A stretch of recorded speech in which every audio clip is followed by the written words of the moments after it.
Hello শিক্ষার্থী বন্ধুরা, একটা প্রশ্ন সবথেকে বেশি আসে যে আহ, আমি কি জার্মান ভাষা ফ্রিতে শিখতে পারবো নাকি কোনো কোর্সে ভর্তি হইলে ভালো হবে।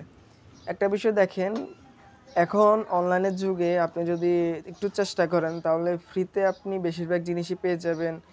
আবার জার্মান ভাষা অনেক বছর ধরে আপনার অনেকে শিখতেছে, তাদের যে প্রাইভেট ম্যাটেরিয়ালগুলো আছে ওইগুলো পাবলিক করতেছে। আবার অনেকে ফ্রিতে খুব ভালোভাবে ইউটিউবে আপনার কোর্স করায়। এজন্য আপনার কি জানতে হবে? ইংলিশ একটু ভালো জানতে হবে, কারণ ইংলিশে আপনার বেশিরভাগ জিনিস ইংলিশে আপনি ইউটিউবে পাবেন। এরপরে আপনার আমাদের যদি একটু ফ্যামিলিয়ার ভাষা আপনি চিন্তা করেন তাহলে হচ্ছে যে আপনার আম, আমাদের যদি আপনি একটু ফ্যামিলিয়ার ভাষা চিন্তা করেন তাহলে হিন্দি ভাষা, ওইখানেও আপনার অনেক ভালো ভালো কন্টেন্ট আছে। বাংলাতেও ভালো কন্টেন্ট পাবেন, কিন্তু আপনার একটু ঘাটাঘাটি করতে হবে, প্লাস একটু আম, বেশি সময় দিতে হবে আপনার জিনিস বাইর করার জন্য। কিন্তু অপরদিকে আপনি যদি প্রাইভেট ব্যাচে ভর্তি হন তাহলে আপনার ওইখানে বেশি কিছু করা লাগবে না, তারাই আপনাকে সব কিছু বাইর করে দিবে, তারাই আপনাকে সব কিছু খুঁজে দিবে। তারাই আপনাকে স্টেপ বাই স্টেপ বুঝিয়ে দিবে যে কিভাবে আপনি কি করতে হবে, কখন আপনার কোন পার্ট শুরু করতে হবে, কখন আপনার ভোকাবুলারিতে গুরুত্ব দিতে হবে, কোন পার্টে গ্রামারটা আপনাকে বেশি গুরুত্ব দিতে হবে। তারপরে আপনার স্টেপ বাই স্টেপ আপনাকে টেস্টের জন্য তারা সহযোগিতা করবে। তারপর আপনার পরীক্ষার জন্য, ফাইনাল পরীক্ষার জন্য যখন আপনি A1 A2 বা B1 পরীক্ষা দিবেন তখন আপনার ওইখানে তারা সহযোগিতা করবে এভাবে।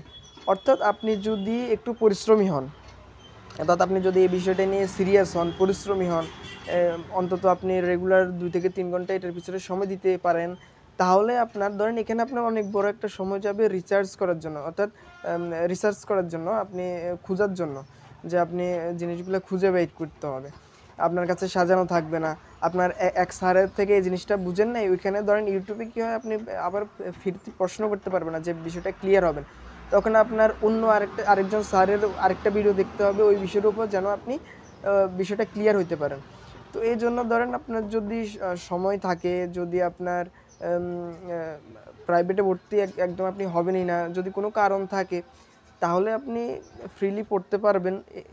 একেবারে যে পড়তে পারবেন না বিষয়টা এরকম না, কিন্তু আপনার কাছে যদি সামর্থ্য থাকে, ভালো একজন স্যার পান, বা আপনার যদি সময় হয়, কোর্সের সাথে আপনি ম্যাচ হয়, মিলে যায়, তাহলে আপনি অবশ্যই, আমি বলবো আপনি একজন স্যারের আন্ডারে থেকে ভর্তি হতে পারেন, এবং ফ্রি যে রিসোর্সগুলো আছে ওইগুলো আপনি দেখতে পারেন, ওইটাতে কোনো সমস্যা নেই।